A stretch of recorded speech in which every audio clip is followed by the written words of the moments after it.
Durant cette ère nouvelle, nous allons apprendre l'art de la réalisation du soi qui va nous permettre de développer davantage des qualités telles que l'intuition, l'amour et le partage.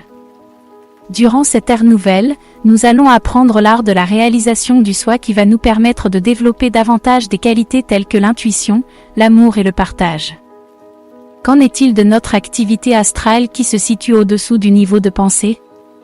Notre plan astral doit être en fait un miroir tranquille, non perturbé, comme un lac. Sur ce lac, la conscience de Bouddhi, qui est la conscience de l'âme, doit se refléter en tant qu'intuition. Nous pouvons donc tout savoir et tout connaître par l'intuition puisqu'elle nous est accessible. Donc, si la Choco Chouette demande où est l'hibou de sa vie, elle peut le savoir sauf s'il se trouve hors de la planète Terre. À noter que les hiboux et les chouettes sont deux animaux distincts, mais ils appartiennent à la même famille, celle des rapaces. Dès que nous donnons un nom à quelque chose qui est achevé et dès que nous collons une étiquette à quelqu'un, nous en faisons une chose personnelle. Nous nous identifions avec. Les mots eux-mêmes conditionnent notre expérience. Si nous avons notre cerveau obscurci par la peur ou par un sentiment qui aurait été identifié avec un mot ou à une personne, et donc associé et mémorisé à un mot, alors nous devenons inaptes à toute espèce de compréhension, et à toute réalisation de ce que c'est que la vérité. Ah, non. La Choco Chouette ne va quand même pas tomber sur un personnage identique à son ex-hibou. Le mot est une chose, et, ce qui est une autre réalité. Il s'agirait donc de nous détacher du connu et de nous libérer du limité. Le mot est une pensée, et elle n'est pas la chose, pas plus que notre prénom n'est réellement nous-mêmes. C'est bien beau tout cela, mais c'est son hibou quand même. Elle ne va pas le partager. Mais elle doit aller au-delà pour progresser vers un niveau supérieur. Oui, bof, elle hésite, c'est-à-dire aller de la conscience astrale à la conscience mentale, puis de la conscience mentale à la conscience spirituelle.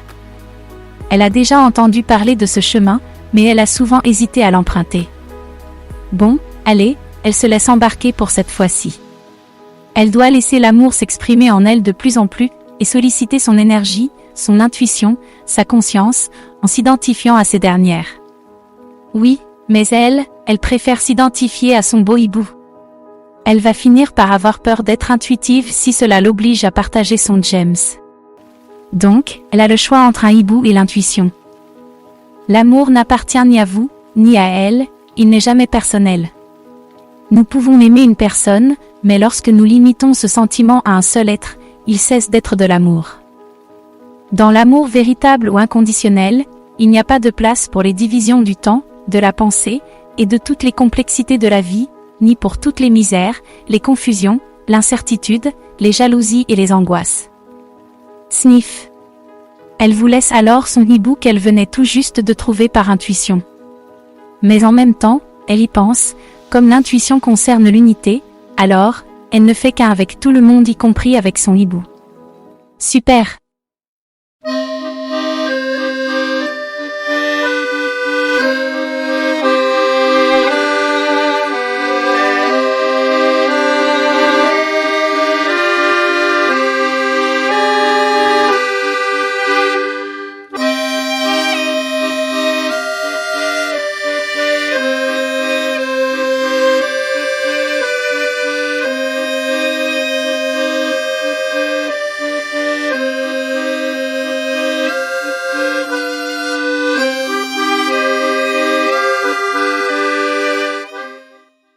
Après sa rencontre intuitive avec Maître Hibou, la Choco Chouette veut l'hypnotiser dans le but de faire émerger qui il est. Voici leur échange. Les yeux fermés, tu penseras que tu es un maître de sagesse. Tu diras tout ce qui te passera par la tête. Je suis Maître M. J'inonde le monde d'amour. Je sers le plan d'évolution du cosmos. Je colonise de nombreuses planètes. Je suis à l'origine de nombreux miracles. J'aide à la répartition des ressources mondiales et facilite les justes relations humaines. Quand tu entendras le cri du silence, tu te réveilleras. Je pensais être un maître de sagesse, mais je me suis rendu compte que j'étais un hibou parmi les autres atteints du bêtisme d'ado. J'espère un jour que je deviendrai un maître de sagesse. Au fait, sais-tu que les maîtres de sagesse débarquent? Ah bon? Quand et où? Suzanne aime les grosses bananes. Ici Londres, je répète, Suzanne aime les grosses bananes. Le débarquement est pour 2025 au concile de Shambhala. Es-tu certain? Je pensais que le premier à débarquer était Maitreya, et que cela avait déjà eu lieu le 7 juillet 1977 de l'Himalaya vers Londres. Je le croyais. Les bananes sont cuites. Ici Londres, je répète, les bananes sont cuites. Mais je vais m'ennuyer alors. Je suis atteinte du syndrome Destructor. Comme je suis le centre de tout, j'ai été conditionnée pour détruire la planète, et puis, je reconstruis la nature en faisant pousser les immeubles comme des champignons. S'ils viennent donner des conseils pour nous suggérer de changer notre orientation, ma vie n'aura plus de sens. On aura beaucoup de travail à faire durant les prochaines décennies. S'ils sont nombreux à venir, on aura sans doute plus de travail. Combien seront-ils à débarquer? On commence les enchères à 50, 51, qui dit mieux? 60, 61, 62, qui dit mieux? 63, 64, non désolé mais Maitreya est hors catégorie. Adjugé pour 63. Par contre, son empreinte de main est gratuite. Record battu. Que ne sont pas les maîtres de sagesse? Les maîtres de sagesse ne sont pas des animaux, ni des coraux, ni des hommes, ni des femmes. Ils sont devenus des êtres réalisés, et pleinement créatifs. Ils sont arrivés au sommet de pouvoir distiller les niveaux spiritueux.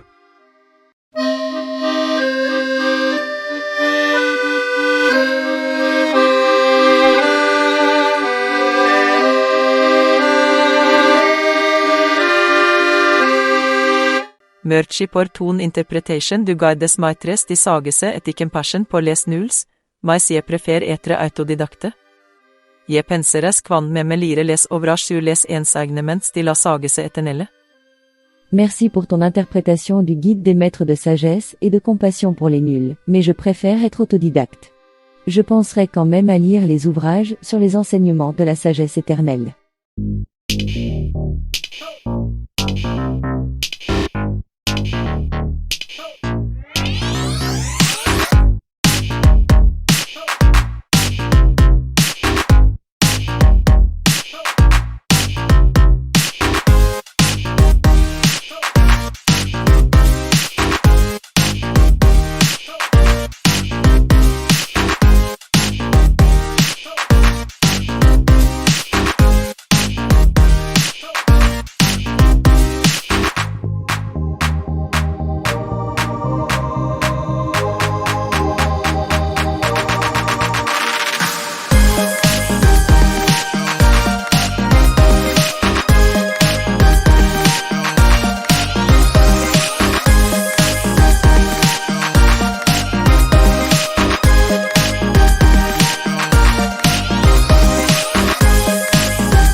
Trouvez l'antidote correspondant.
Pour bien commencer votre journée, évitez de vous décentrer de votre cœur. Quelle est la couleur du circuit que vous allez choisir?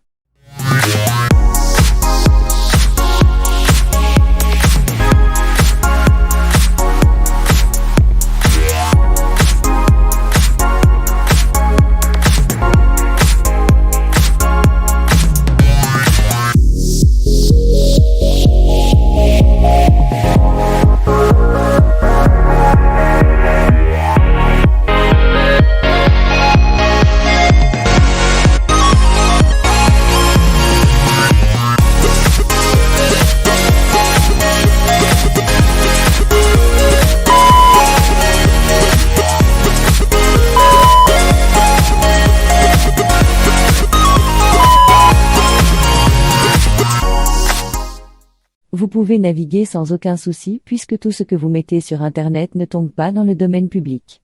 Vous pouvez être tranquille puisque ce que vous mettez sur Internet durera éternellement, tout comme ce qui est créé au niveau du soi.